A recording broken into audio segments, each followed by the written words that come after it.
Dan saatnya Politics of the Week, kita akan membahas beberapa hal peristiwa politik yang terjadi dan berkaitan dengan Partai Demokrat. Yang pertama tentu saja tentang PK yang diajukan Kepala Staf Presiden KSP Muldoko terhadap SK Menkumham tentang kepengurusan Partai Demokrat yang ditolak oleh Mahkamah Agung. Dan ini merupakan langkah terakhir Muldoko untuk bisa merebut Partai Demokrat. Kita bahas sore hari ini dengan Direktur Eksekutif Fixpol Indonesia Muhammad Anas RA. Mas Anas, selamat sore. Selamat sore Mbak Putri. Ya, Mas Anas, terima kasih atas waktu Anda. Mas Anas, kalau misalnya Anda melihat, apakah memang sudah dilihat bahwa memang sejak awal upaya untuk merebut Partai Demokrat ini memang janggal? Dan apa dugaan Anda sebelum kemudian ditetapkan ditolak oleh Mahkamah Agung sekitar 2 hari lalu? Baik Mbak Putri. Pertama bahwa tentu gonjang-ganjing sengketa internal Partai Demokrat kubu AHY dan kubu Muldoko hingga ke sengketa peradilan hukum tentu muaranya adalah terkait kepentingan politik nasional, khususnya momentum Pilpres 2024 mendatang nanti. Nah tentu hasil daripada putusan MA ini itu akan mempengaruhi iklim politik baik dari segi koalisi partai pengusung calon presiden dan wakil presiden maupun mempengaruhi potensi siapa yang akan berpeluang menjadi cawapres di Pilpres 2024. Mengingat bahwa Pak Muldoko dan Mas AHY saya melihat sama-sama memiliki hasrat politik untuk menjadi cawapres di 2024 mendatang. Nah, yang saya melihat bahwa ada 3 hal yang menarik dari putusan PK Muldoko yang ditolak di MA ini. Yang pertama bahwa tentu putusan ini sebagai penegasan kepada publik bahwa Presiden Jokowi tidak mengintervensi proses hukum yang sedang berjalan di internal Partai Demokrat, yang tentu ini menjadi iklim yang positif dan menyemangati banyak pihak bahwa proses demokrasi kita masih sehat. Itu yang pertama. Kemudian yang kedua adalah tentu bagi kubu Pak Muldoko ini agak sedikit mengganggu dan mendegradasi citra politik Pak Muldoko yang seolah-olah ingin mengambil alih Partai Demokrat dengan segala cara dan kemudian gagal. Tentu Pak Muldoko hari ini dan gerbongnya itu ditantang dalam momentum mendatang nanti. Apakah Pak Muldoko dan gerbong politiknya lebih fokus untuk berafiliasi dengan partai politik tertentu, atau misalnya Pak Muldoko lebih fokus untuk bicara dukungan politik terhadap capres-cawapres. Nah kemudian yang kedua, bagi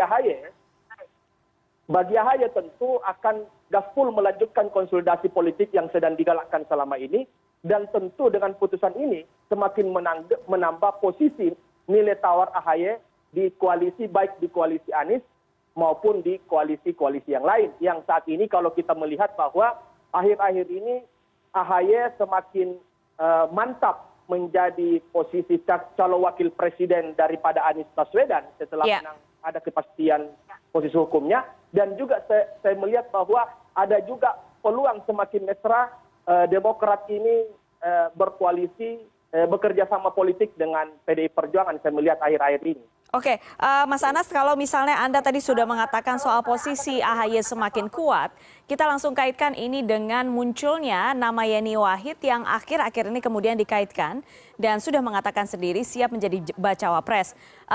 Nasdem memberikan respon baik, PKS memberikan respon baik, yang responnya agak kurang happy sepertinya adalah Partai Demokrat nih di koalisi perubahan ini. Menurut Anda memang apakah betul memang kunciannya itu di koalisi baca pres Anies ini adalah memang sulit untuk menentukan cawapresnya?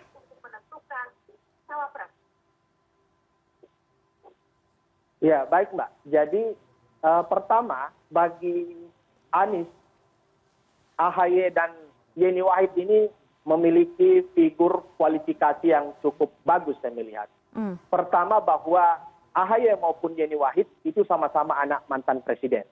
Yang kedua bahwa AHY dan Yeni Wahid ini adalah sama-sama tokoh figur muda, tokoh muda. Kemudian yang ketiga bahwa AHY dan Yeni Wahid juga masing-masing memiliki gerbong. AHY memiliki gerbong struktural Partai Demokrat dan Yeni Wahid tentu memiliki gerbong basis pemilih Gus Durian atau Nahdien. Dan kalau kita cermati saat ini bahwa Yeni Wahid sebagai tokoh NU itu lebih dekat dengan ketum PBNU atau struktur PBNU yang ada hari ini. Yeah. Tentu ini yang menjadi nilai tawar bagi poros Anies untuk menggandeng Yeni Wahid sebagai calon wakil presiden. Mengingat kalau berdasarkan dari data riset politik Tispol Indonesia yang kami lakukan berbasis provinsi, bahwa di berbagai provinsi strategis yang kami potret dalam survei bahwa memang Anies hingga hari ini masih kurang mendapat dukungan dari ceruk pemilih Nahdien. Nah, ceruk pemilih Nahdien hari ini lebih banyak ke Ganjar Pranowo maupun Prabowo Subianto. Sehingga tentu dengan hadirnya Yeni Wahid sebagai tokoh perempuan, tokoh sentral di NU, mantan anak presiden dan tokoh sentral di NU, tentu akan membuka peluang bagi Anies Baswedan untuk mendapat suara dari ceruk kalangan basis Nahdien. Yeah. Meskipun tantangannya bahwa kalau kita melihat juga bahwa memang ada perbedaan ideologis basis pemilih Anies dan Yeni Wahid di bawah.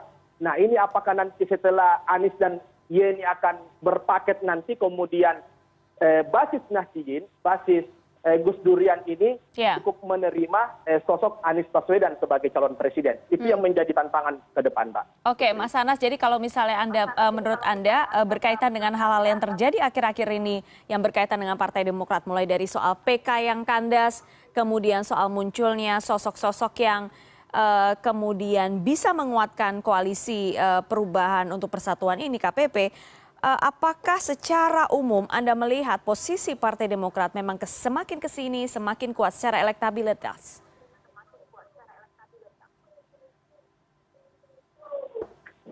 Iya, jadi memang bahwa Partai Demokrat secara elektabilitas selama kepemimpinan Mas Ahaye memang cukup naik ya, cukup meningkat dan signifikan. Yeah. Walaupun gonjang-ganjing gangguan kasus sengketa internal kubu Pak Muldoko, tapi saya melihat bahwa dalam temuan survei kami elektabilitas Partai Demokrat cukup stabil bahkan cenderung meningkat. Itu yang pertama. Yang kedua bahwa tentu setelah putusan di Mahkamah Agung ini, saya melihat Partai Demokrat ini cukup punya nilai tawar politik yang cukup kuat. Pertama bahwa memang betul bahwa AHY hari ini secara kepartean Partai Demokrat sudah berkoalisi di poros perubahan dan persatuan bersama Nasdem dan PKS. Dan digadang-gadang menjadi calon wakil presiden Anies Baswedan, meskipun misalnya Nasdem belum melihat terlalu menerima AHY sebagai calon wakil presiden Anies Baswedan. Tapi di saat bersamaan ada yang menarik.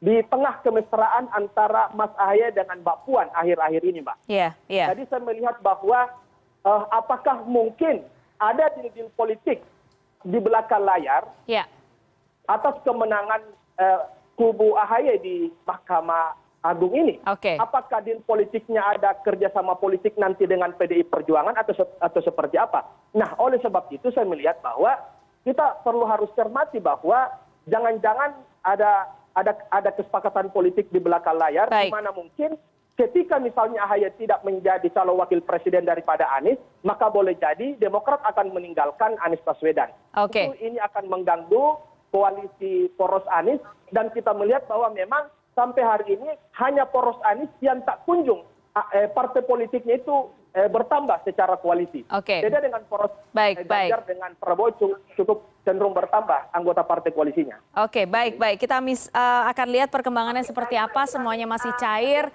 Bahkan Mas Ahaye sendiri setelah bertemu Mbak Puan juga mengatakan belum ada yang pasti gitu ya. Mas Anas, terima kasih banyak dari Direktur Eksekutif Fixpol Indonesia. Terima kasih. Selamat sore. Baik, Mbak Putri.